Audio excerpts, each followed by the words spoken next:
Good morning, America. How are you? All right, I want to this is like my 15th take of this diatribe that I was going to go on here. I woke up this morning thinking about nature and natural law and authority and all those things that I spew about on Facebook all the time, sometimes to no avail.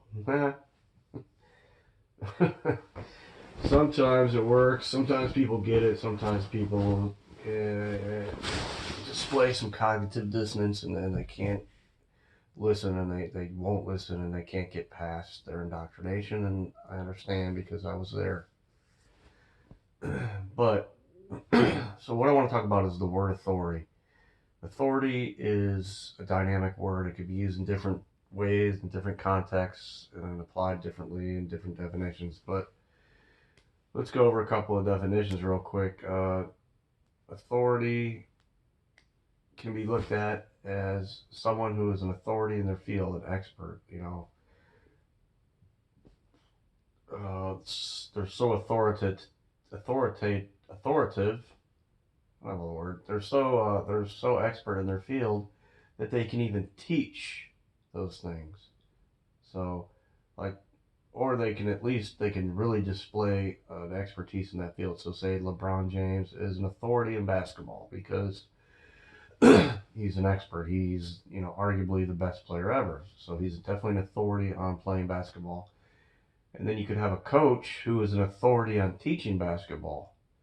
So he understands the psychology and the physical, everything that's involved in playing the game. This guy can teach someone who has natural talent, how to pick and roll and how to cross someone over or whatever. Or say a physician, a doctor. He's an authority in medicine. Okay, so that kind of authority is good authority. We embrace that, and that's natural. So we have to embrace it because it's a natural condition. um, so, like I say, even a teacher can be an authority. So keep that in mind. They're authority in their field, so they have the right, I guess you'd say, or they have they are right to teach because they understand how to teach and their authority in that particular field. So anyway, let me go on. So then we can think of our parents. They're kind of authorities in nurturing and caretaking and providing for children. So they're not there to beat the kid and tell them what to do and to a degree, yes, because the kid's a freeloader in a way, and he's not really working, and that's okay, and that's what a kid's supposed to do. But a parent is an authority in the field of caretaking and providing for their children that they love. Um, and then at the age of 5, we're going to talk about a new authority here. At the age of 5, the child is taken away from the home and put into these schools, which I call indoctrination camps because that's what they are. And because we are indoctrinated from day one to believe that all of a sudden, here we are, 5 years old, we're put into these situations where these teachers who are supposed to be authorities in their field of, science or math or coloring or whatever we're doing at that age. And yes, they may be authorities in their field, but are we supposed to be forced into these situations? And that's the question. Should we be taken out of our homes and put into these schools where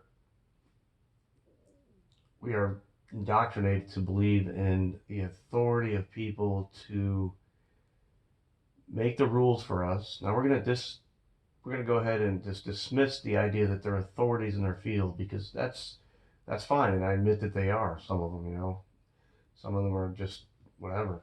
But anyway, you got your science teacher. He's definitely an authority. But did I agree to go to that class did I agree to be subject to all the rules of that class? Because that's really what happens in school. Sure, it's great to learn. I love to learn. I'm learning all the time. But we're put in these classrooms and we are subject to these rules, and that's really what we're taught in school is how to sit down and shut up and behave, and and to really to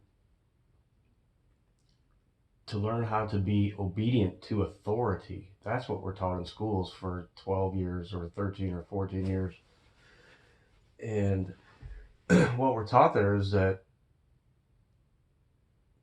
almost taught to believe that we don't own ourselves, that we're property of the school, of the state, and that we no longer have the authority over our own lives, our personal lives of who we are and what we want to do, and maybe what we want to learn, when we want to go to the bathroom, when we want to eat.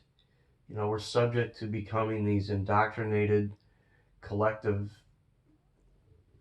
cattle, that are obedient and can be herded by these teachers and by these authorities in the school, that the dean, the principal, they make the rules.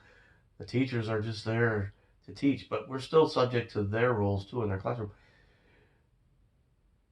And we didn't agree to be there. We didn't agree to be there. We never. So we're think about it. You're a child. You're thrown into this condition of obedience, and you're indoctrinated to throughout your life to obey. So that kind of authority is illegitimate authority. So then once we graduate from school, once we're completely indoctrinated, then we can be thrown into the workforce and thrown into this society of obedient people, and what? I don't even know. It's insanity. So when you think of authority, I like to think of two aspects. Number one is authority over the individual himself or herself. What does that individual is that individual authority over his life, or is somebody else? Can he consume what he wants? Can he go where he wants? Can he, you know, live his life and pursue his life and his dreams and his happiness in his own way? Or is there someone or something, some entity that has authority over his life? And then the other aspect is human interaction between two people. Who has the authority over over communities, over two people agreeing on something, over interactions? Who has the authority over interactions? So we're in school. We're taught, not only are we told what to do, when to do, where to do it, how to do it, what to learn, what to regurgitate, when we can go to the bathroom. We're also taught how to play with each other, how to interact with each other, and taught who makes the rules for those interactions. Is it the people, the parties involved, or is it some third party forcing its rules and its results and outcomes and consequences on those parties? And that's what we're taught in school also, and that's where it gets messed up too. Is really authority is created by the parties involved. So if two people want to create a contract or an agreement, and they are the ones who create the authority for that agreement. So it's immoral, unnatural, illogical for a third party to force, like a school or a dean or a principal or a policeman or a judge or a politician or any criminal for that matter, to impose its authority over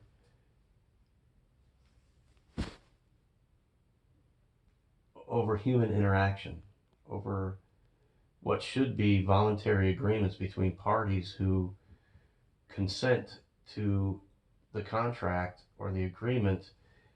So if two people or three people or a world want to create a community, then they are right to create the rules and the consequences, and determine what the consequences are, or to agree in the beginning to go to a third party to arbitrate, you know, the the the potential